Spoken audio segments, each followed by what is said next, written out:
Okay, good morning. Ayan oh, may fishbowl dito. Parang may naamoy ako hindi Kumakain maganda. yung may-ari. Hindi Andun. totoo yan. Ayan, tayo muna magluluto ng fishbowl dito. Ayan oh, bago katamtaman lang yung ano. Apoy nito pala oh. Siya kumakain, ayan. Galing hindi nasusunog. Tama-tama lang yung apoy.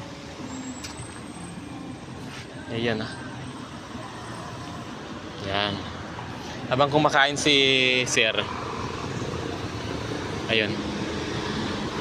Ako muna magbabantay sa lakay dito sa fishbowl niya. Barinig kita sa mukha eh. Fishbowl! Fishbowl kayo dyan. Ayan. Kasi tanghali na, lunchtime. Ay si Sir kumain daw muna. Kumain muna bago bumalik ulit pagtinda nitong ano. Meron siyang kapartner na sa malamig.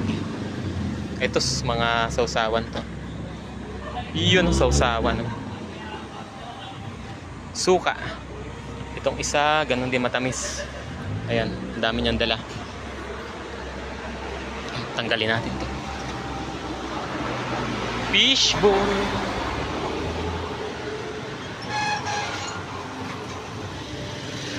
May mga kumakain na, marami. Ayan na. Ito sila Sir. Lagi masaya sila pag kumakain dito. Kasi may mga jokes silang baon. Ito si Kuya Russell. Ayan, Kuya Russell. Ito si Sir yan, may-ari nung fishbowl na pinapakailmanan ko kanina. Buti hindi nasusunog ano. Alalay lang nga po eh. May pambayad ba? Ito, mga wala daw pambayad. Na-vlog pa tuloy yun. Nagpapalay ang unang yan. Walang bayad. Hindi, biro lang yun. Suki yan sila Sir, araw-araw yan dito. Ito, bayad na si Kuya. 2 kanin.